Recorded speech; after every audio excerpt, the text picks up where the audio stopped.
تھوڑی کچھ بھی سیکھنا ہے روزانہ تھوڑا تھوڑا سیکھتے رہیں. آپ روزانہ یاد کر لیں قرآن کی ایک آیت, 8-10 سال کے بعد آپ حافظ ہوگے کہ نہیں ہوگے؟ ایک آیت یاد کر لو, 8-10 سال کے بعد آپ کیا ہوگے؟ حافظ ہوگے. آپ روزانہ ایک شعر یاد کر لو, ایک شعر صرف, 5-6 سال کے بعد آپ خود بہت بڑے شاعر بن چکے ہوگے, بہت بڑے. اردو زبان پہ آپ کو ایسا عبور ہوگا کہ مرزا غالب کے خاندان کے لگو گے آپ.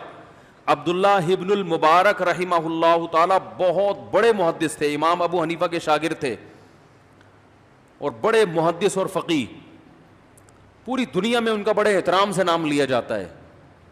تو یہ بہت بڑے ادیب بھی تھے, عربی بلاغت کے نا بڑے شاعر تھے. انہوں نے جہاد پہ بھی نظمیں, یہ جو ہے نا یا عابد الحرمین لو ابصرتنا لعلمت انک بالعبادۃ تلعب ریح العبیر لکم ونحن عبیرنا رہج السنابک والغبار الاطیب. حرم میں ایک عبادت کیا کرتے تھے فضیل ابن عیاض, وہ ان کے دوست تھے, وہ بڑے عبادت گزار تھے, 24 گھنٹے حرم میں ہی رہتے تھے. اور یہ محاذوں پہ, یہ کہاں رہتے تھے؟ انہوں نے اپنے ٹائم کو نا 3 حصوں میں ڈیوائڈ کیا ہوا تھا. 4 مہینے یہ میدان جنگ میں رہتے, عبداللہ بن مبارک 4 مہینے یہ علم حاصل کرنے میں لگے رہتے تھے, اور 4 مہینے کمانے میں, بزنس. مسلمانوں نے یاد رکھو ملازمتیں نہیں کی ہیں. کماؤ پوت آدمی 4 مہینے لگا سکتا ہے تبلیغ میں یا کہیں بھی. ارے جو ملازم ہے جس کا کام باس کے بارے میں یعنی آپ خود سمجھ لیں, تو وہ تو یسر جیسر میں لگا رہے گا نا. کیا خیال ہے بھائی؟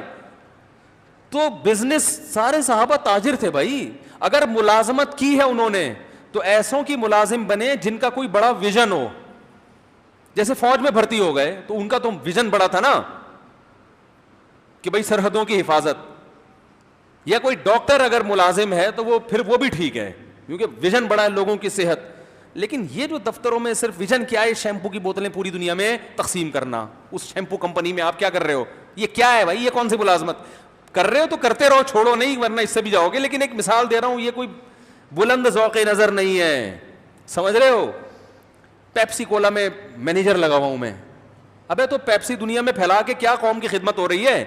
یہ صرف کمانے کا ذریعہ ہے. تو آپ مینیجر ہو, آپ بھی کما رہے ہو, قوم کی خدمت نہیں ہے, اس سے کوئی بڑا ویژن نہیں ہے. تو دیکھو جاب کرو ایسے آدمی کی جس کا بڑا ویژن ہو, ورنہ اپنا کاروبار پھر اپنی پیپسی بناؤ, پھر زمزم کولا وہ نہ بناؤ, کچھ اور بناؤ. تو کاروبار کرو, بزنس کرو. صحابہ سارے تاجر تھے, تبھی تو اربوں اربوں روپے کے سرمایوں کے مالک تھے. اور انہیں جو زمینیں لے کے وقف کی ہیں حضرت عثمان نے, آج بھی مدینہ منورہ میں حضرت عثمان کے باغات, حضرت عمر کے باغات موجود ہیں. کتنا بڑا صدقہ جاریہ. یہ باغ بزنس سے انسان خرید سکتا ہے, جاب سے نہیں آتے باغات. جاب سے تو بیچارہ اسی پہ خوش ہوتا ہے, 1 لاکھ روپے مل گئے. آج بیگم, آج تو باس نے مجھے 1.5 لاکھ روپے دیے کیونکہ آج آپ نے مکھن زیادہ لگایا تھا. اگر باس کے سامنے آپ اپنی خودداری کے ساتھ بات کرتے تو وہ 1 لاکھ بھی, کتنا آفیسز میں مکھن گیری چل رہی ہے. ہم نے بھی دنیا کا کچھ ماحول دیکھا ہے. باس کے سامنے یسر یسر باہر نکل کے اسی کو گالیاں دے رہے ہوں گے.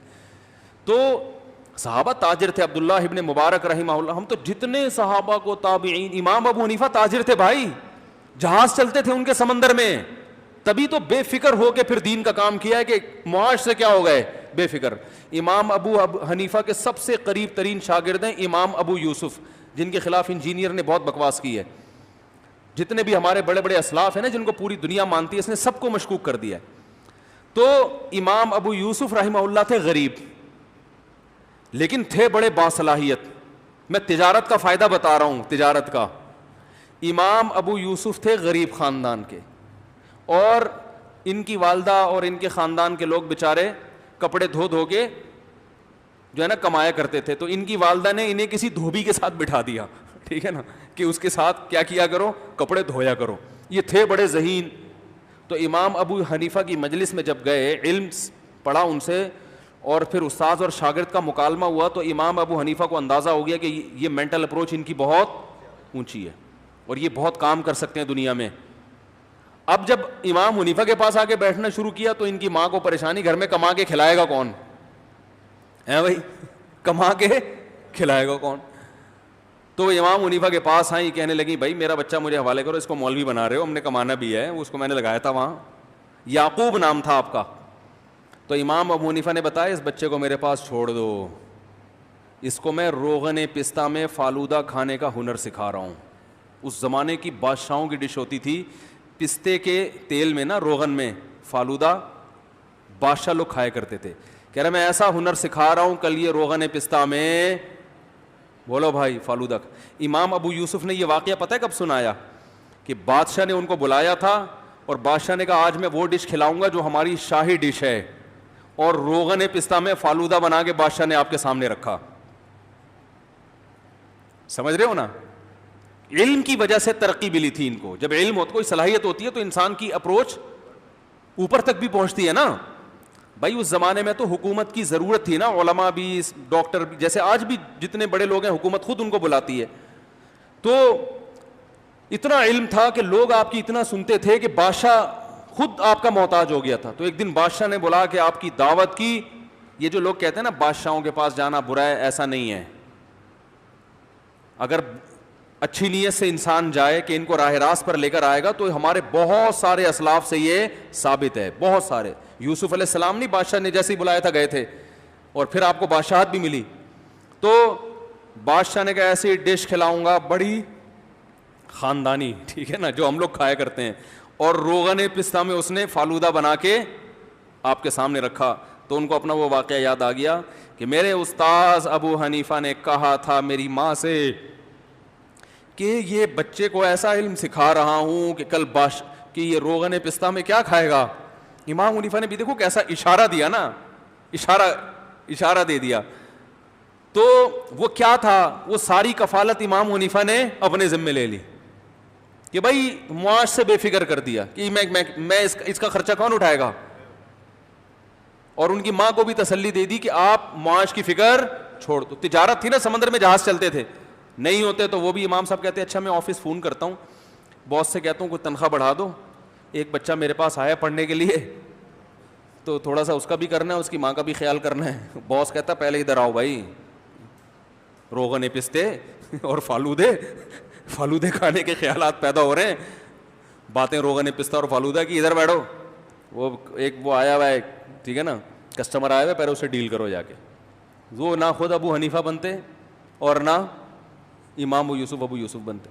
ہمارے فرمایا کرتے امام ابو یوسف اگر وہی دھوبی گھاٹ پہ ہی جاتے رہتے تو ابو یوسف نہ ہوتے, یعقوب ہوتے. پھر لوگ کہتے او یعقوبہ, حضرت تو پھر نقل اتارتے تھے, ایسے بلاتے او یعقوب ادھر. تو ابو حنیفہ نے کیا بنا دیا ان کو. پھر انہی کے شاگردوں میں امام محمد, جو امام حنیفہ کے بھی شاگرد ہیں, اور امام ابو یوسف سے بھی انہوں نے بہت کچھ علم حاصل کیا. پھر امام محمد کے شاگرد امام شافعی. امام شافعی کہتے ہیں کہ اگر محمد نہ ہوتے, امام محمد جو ابو حنیفہ کے شاگرد ہیں, کنت کسائر الناس, ایک عام آدمی ہوتا. تو امام ابو حنیفہ کا امام شافعی پر بھی احسان ہے. امام شافعی کو شافعی بنانے والے کون ہیں؟ ابو حنیفہ, اس لیے کہ انہوں نے امام محمد کو تیار کیا, اور امام محمد نے کس کو؟ امام شافعی کو. کہتے ہیں میں نے اونٹ کا بوجھ ہے نا, اتنی کتابیں میں نے امام محمد سے پڑھی ہیں. اتنی کتابیں میں نے کس سے پڑھی ہیں؟ امام شافعی کہتے ہیں امام محمد سے. اور کہتے ہیں میں نے بھاری جسم والوں میں امام محمد جیسا ذہین نہیں دیکھا. ورنہ تو موٹے جسم کے لوگ اکثر کن ذہن ہوتے ہیں نا, باریک پھرتیلے ہوتے ہیں. کہتے ہیں میں نے بھاری جسم والوں میں ان سے زیادہ ذہین نہیں دیکھا. تو یہ تجارت کی برکت تھی کہ کہاں تک اثرات گئے ہیں. تو میں بات کیا کر رہا تھا, جلدی بتاؤ, جلدی سے بات کو سمیٹ کے ختم کروں میں. کہاں یہ تجارت پہ کہاں سے آ گیا؟ ایک تو یار آپ لوگ کیا ہو گیا آپ لوگ, ارے یہ تجارت پہ کہاں سے آیا؟ باغ والوں کا تو تھا یار. یہ خاص بات چل رہی تھی جس پہ میں یہاں آیا ہوں. عبداللہ ابن مبارک کی بات چل رہی تھی, جزاک اللہ.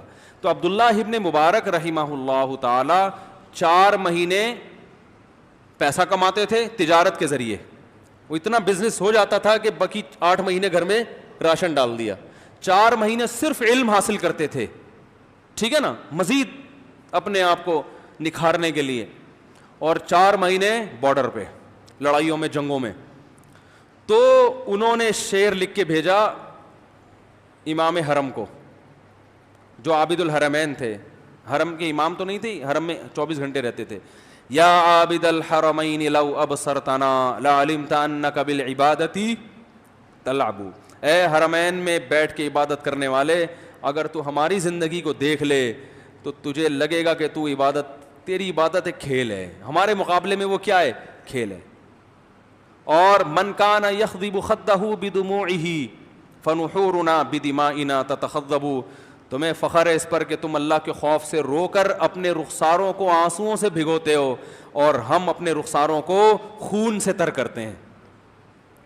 مجاہد کی تو زندگی ہوتی ہے بھائی، اس لیے میں کہتا ہوں یہ جو بارڈر پہ ہمارے فوجی ہیں نا، ان کو برا بھلا مت کہا کرو، یہ بھی بڑی قربانیاں دے رہے ہیں، ہر چیز آپ کے سامنے آتی نہیں ہے۔